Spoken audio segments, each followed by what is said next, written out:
बच्चों, हम लोग आदर्श क्वांटम के इस चैनल में अब लाइट का अगला चैप्टर शुरू करने जा रहे हैं। यह है प्रकाश का अपवर्तन। प्रकाश का अपवर्तन, ठीक। परावर्तन हम लोग पढ़ चुके हैं। अपवर्तन में होता क्या है?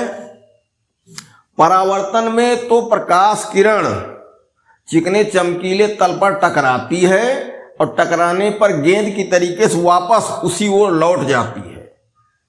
जिस ओर से आई थी, जिस माध्यम में आई थी, उसी माध्यम वापस हो जाती है। परावर्तन की घटना है। अपवर्तन में क्या होता है? प्रकाश किरण एक माध्यम से चलती है और दूसरे माध्यम में प्रवेश कर जाती है, टकरा के वापस नहीं लौटती है। दो माध्यम हो, दोनों माध्यम का एक बॉर्डर हो, सीमा पृष्ठ हो। पहले माध्यम से प्रकाश किरण आती है और दूसरे माध्यम में वो सीमा पृष्ठ पर जब टकराती है तो प्रवेश कर जाती है, लौटती नहीं है। तो परावर्तन में लौट जाना और अपवर्तन में सीधे दूसरे माध्यम में प्रवेश कर जाना, ये घटनाएं होती हैं। अब यहां क्या होता है? जैसे एक चित्र लो, ये इधर मान लो हवा है और इधर कांच या कोई और माध्यम हो। जो भी पारदर्शी माध्यम होते हैं, कांच, जल, ठीक, हवा, निर्वात भी, ये यहां माध्यम कहे जाएंगे। कोई द्रव और हो सकता है। तो ये क्या है? AB, ये है हवा और कांच, दो माध्यमों का सीमा पृष्ठ है। सीमाएं दोनों की आके ही मिल रही हैं, इसीलिए इसको कहा जाता है सीमा पृष्ठ। अब इधर से प्रकाश किरण आई हवा से,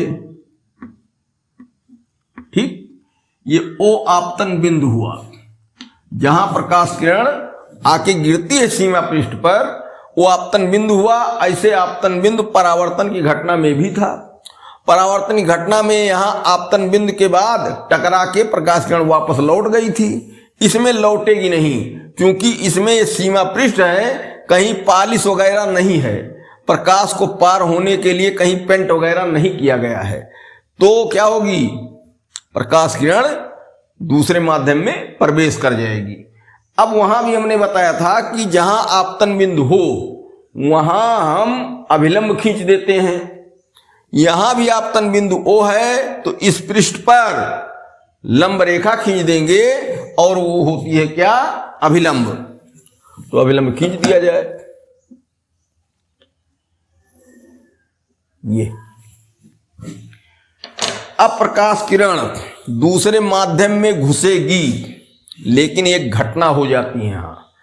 जब दूसरा माध्यम होता है, अर्थात दो तरह के उनको मार्ग मिलते हैं चलने के लिए, यहां तो हवा मिली है और यहां कांच मिला है, तो प्रवेश करेगी, लेकिन थोड़ा अपनी सीध से टेढ़ी होकर प्रवेश करेगी, अर्थात अपने पुराने मार्ग से विचलित हो जाती है। जैसे पुराना मार्ग मान लो इसका यही होना चाहिए, ये, तो ये सीधे नहीं आएगी। क्या होगा? ये यहीं से टेढ़ी हो जाएगी, तिरछी हो जाएगी, विचलित हो जाएगी। अब टेढ़ी होगी तो जो अभिलंब है ये n डैश, इसकी ओर टेढ़ी होगी कि इससे दूर हटेगी। अरे भाई, यहां O पर वो जब दूसरे माध्यम में जा रही है, कांच में जा रही है, तो यहीं से टेढ़ी होगी।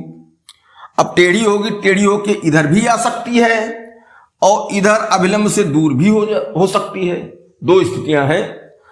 तो इसमें एक नियम है और व्यवहार में उसको समझो भी। ये हवा है और ये कांच है।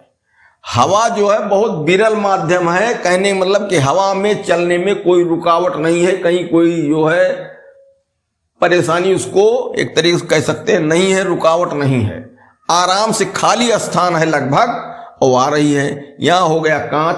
तो कांच समझो क्या है? एक सघन बाग जैसा है, जहां बहुत ज्यादा पेड़ों की संख्या सघन है, बहुत पेड़ हैं, तो यहां प्रकाश किरण को चलने में अब परेशानी होगी। तो क्या होता है, जब सघन माध्यम में जाती है तो जैसे सघन बाग में दौड़ना हो तो धीरे से दौड़ पाएंगे, तेजी से नहीं दौड़ पाएंगे।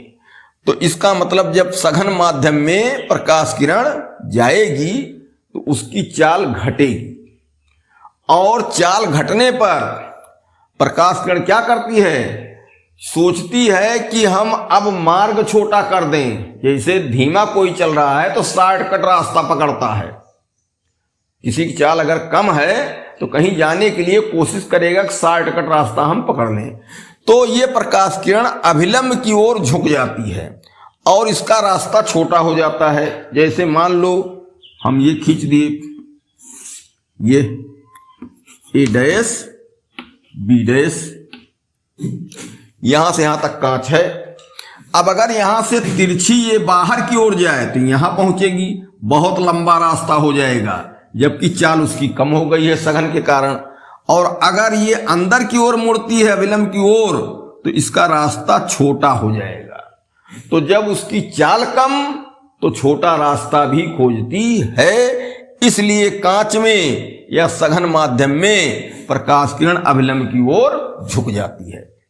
अगर यही माध्यम विरल होता तो क्या, चाल प्रकाश की बढ़ जाती, और जब चाल ज्यादा होती है तो वो बड़े रास्ते को फॉलो करती है किरण, बड़े रास्ते पर चलती है, तो अभिलंब से वो दूर चली जाएगी और बाहर की ओर इस तरीके से रास्ता उसका लंबा हो जाएगा। हमारे कहने का मतलब ये है कि अब ये जो हवा है ये विरल माध्यम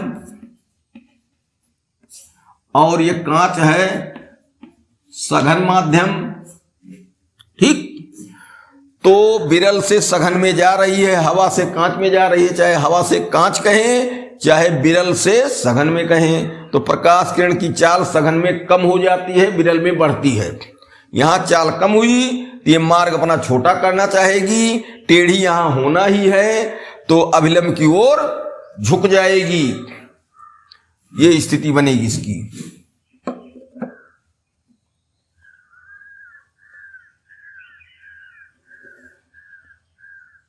ये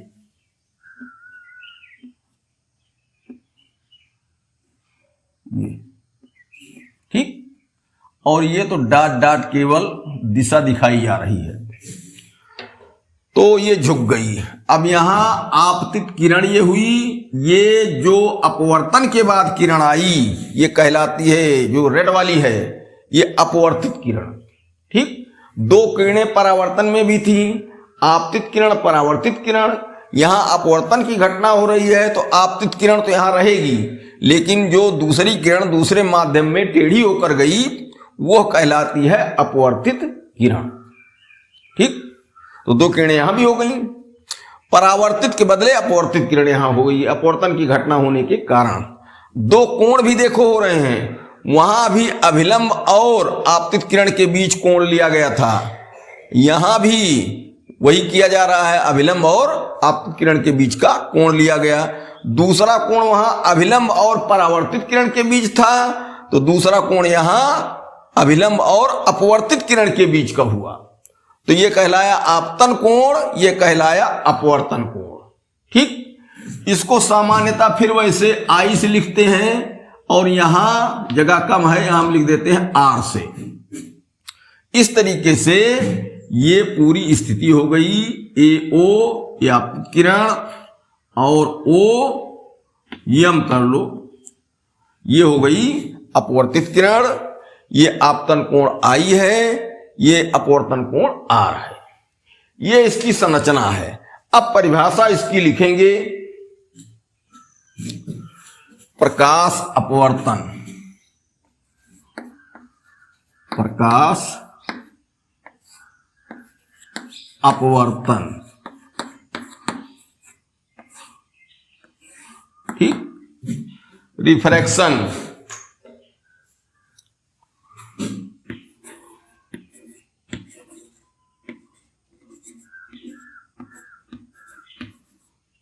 रिफ्रैक्शन।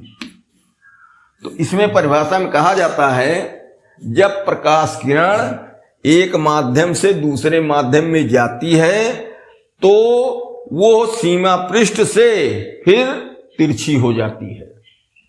तो किसी भी तरीके से लिख दिया जाए, जब प्रकाश किरण एक माध्यम से दूसरे माध्यम में प्रवेश करती है तब अपने मार्ग से विचलित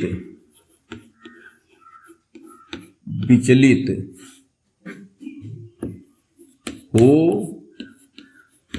जाती है। इस घटना को प्रकाश अपवर्तन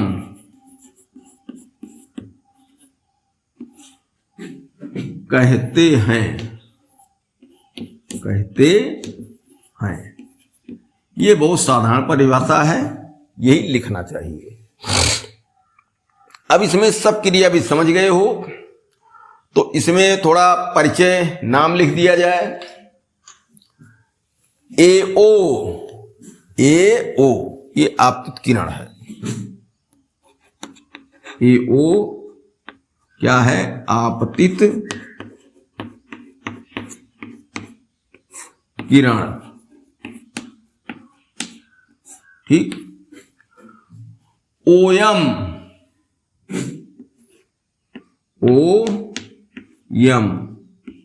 अपवर्तित किरण।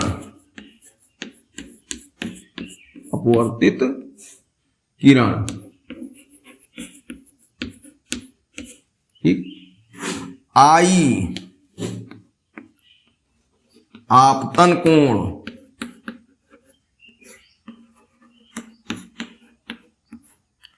आर अपवर्तन कोण।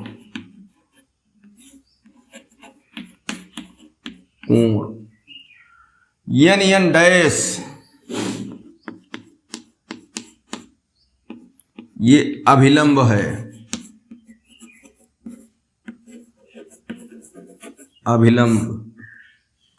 और क्या बचा? AB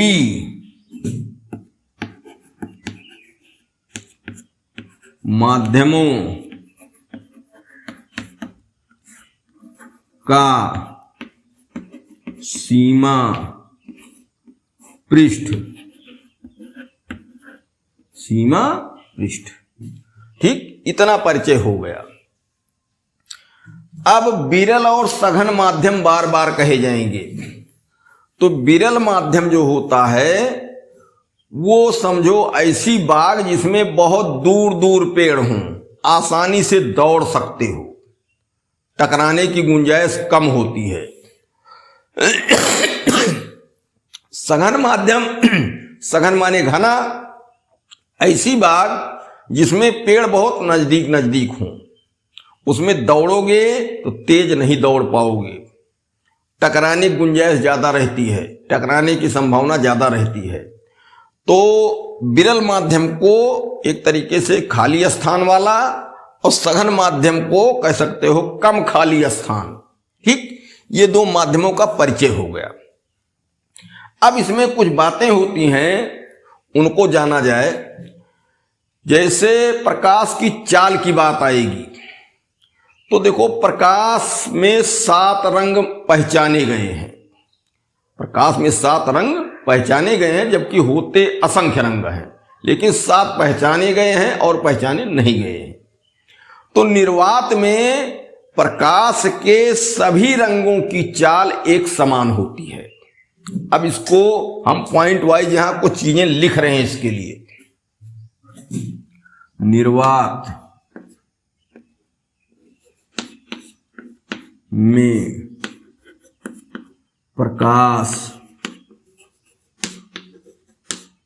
के सभी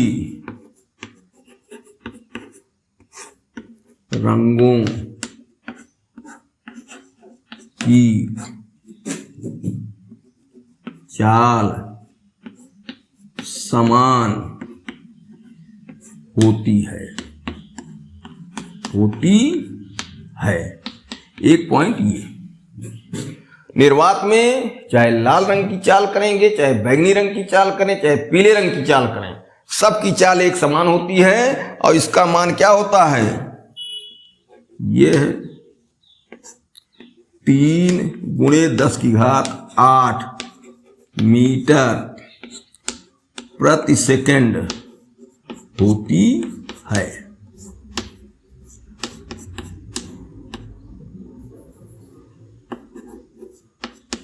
ठीक।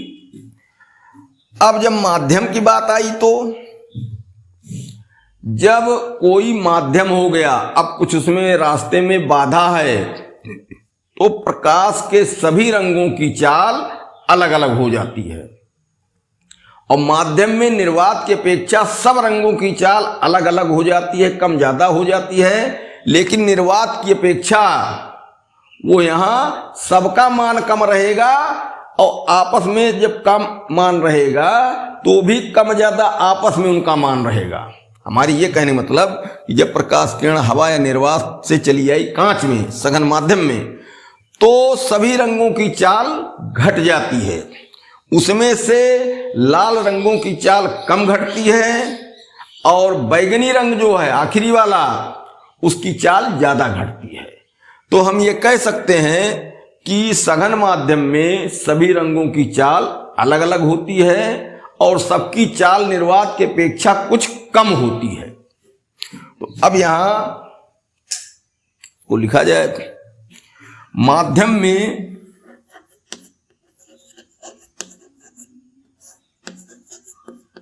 सभी रंगों की चाल घटती है, और कम या अधिक भी हो जाती है।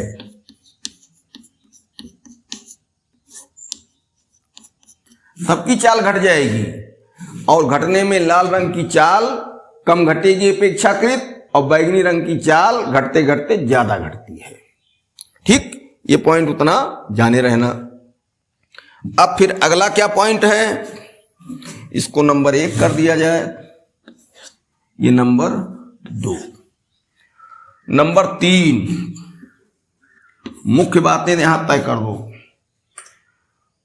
अपवर्तन की घटना में, अर्थात प्रकाश किरण जब एक माध्यम से दूसरे माध्यम में जाती है तो उसकी चाल और तरंगदैर्घ्य बदल जाती है। भाई चाल घटती है तो चाल बदल गई, तो चाल बदलेगी तो उसी के साथ तरंगदैर्घ्य भी बदलती है, लेकिन आवृत्ति नहीं बदलती है। अर्थात प्रकाश किरण निर्वात से किसी माध्यम में जाए, या हवा से किसी माध्यम में जाए, या किसी माध्यम से किसी अन्य माध्यम में जाए, तो आवृत्ति कभी नहीं बदलती है। तो विरल से सघन माध्यम में जाने पर चाल व तरंग दैर्ध्य घट जाती है, जबकि आवृत्ति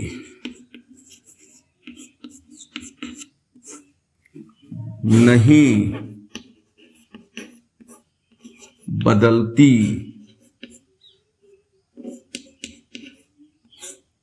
है। ठीक, आवृत्ति कभी भी बदलती नहीं है, परिवर्तन चाल और तरंग दैर्ध्य में होती है। अब क्या, विरल से सघन माध्यम में जाने पर चाल तरंग दैर्ध्य घट जाती है जबकि आवृत्ति नहीं बदलती है, और विरल माध्यम में जाने पर इसका उल्टा होता है, जबकि विरल माध्यम में चाल व तरंग दैर्ध्य बढ़ जाती है। n बराबर आवृत्ति बराबर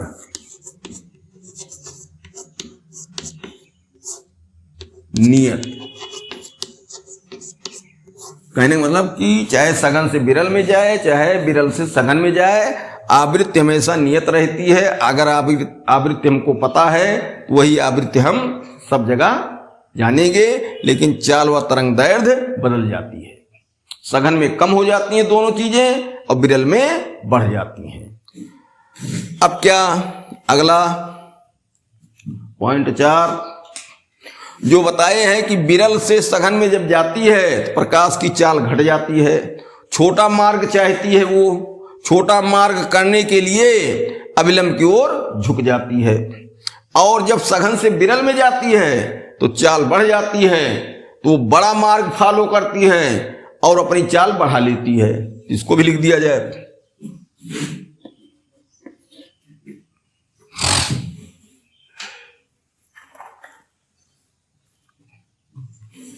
विरल से सघन माध्यम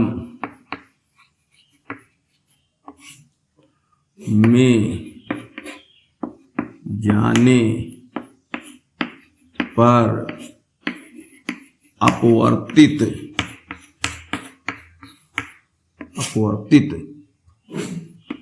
किरण अभिलंब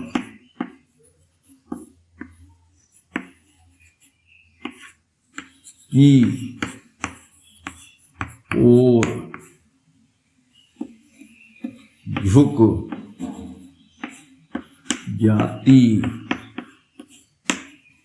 है, अर्थात आपतन कोण से अपवर्तन कोण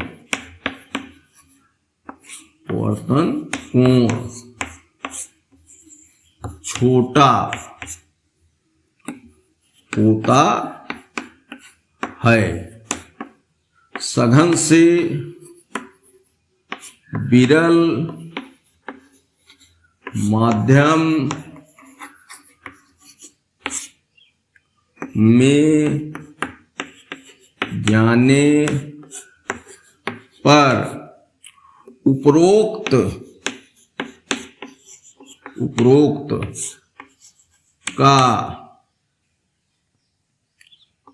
की विलोम क्रिया होती है। उपरोक्त की विलोम क्रिया का मतलब सघन से विरल में जाएगी तो क्या होगा, अविलंब से दूर हो जाएगी, और आपतन कोण से अपवर्तन कोण बड़ा हो जाएगा। चाल के बारे में लिखी दी गई है, चाल की भी स्थिति हो गई, आवृत्त की भी स्थिति हो गई। इस तरीके से ये अपवर्तन की घटना हो गई। ठीक, अब अपवर्तन की सभी स्थितियां इसमें क्लियर हो गई। हर चीज इसमें 2 बार 1 बार पढ़ोगे अपने आप साफ हो जाएंगी। हर चीज का कारण है। अब जैसे विरल से सघन में जाती है, हम बता दे रहे हैं चाल बढ़ गई, नहीं घट गई, सारी चाल घट गई। तो जब सघन है, बाघ सघन है, तो उसमें उतना तेज नहीं दौड़ पाओगी, धीरे हो जाओगी, नहीं धीरे हो जाओगी। तो चाल घटना सघन के लिए बड़ी आसान है पहचान। फिर अविलंब की ओर झुक रही है सघन में, तो जब उसकी चाल धीमी हो जाती है तो छोटा रास्ता चाहती है अपवर्तित किरण। तो अभिलंब की ओर आने पर ही देखो यहां छोटा रास्ता होगा, ये पार हो सकती है। अगर इधर जाएगी देखो इसका रास्ता बहुत लंबा हो जाएगा, उसी कांच में बहुत दूर तक चलना पड़ेगा। तो चाल भी उसकी कम है और दूरी भी बढ़ा लेगी, तो उसको पार होने में बहुत समय लगेगा। इसलिए जब सघन माध्यम में जाती है तो अभिलंब की ओर झुककर अपना मार्ग छोटा कर लेती है। छोटा करना जरूरी है, चाल कम है, शॉर्टकट रास्ता वो चुनना चाहती है। इसके बाद एक माध्यम से दूसरे माध्यम में जाने पर चाल व तरंगदैर्घ्य जो बताई गई वो बदलती है, लेकिन आवृत्ति कभी नहीं बदलती है।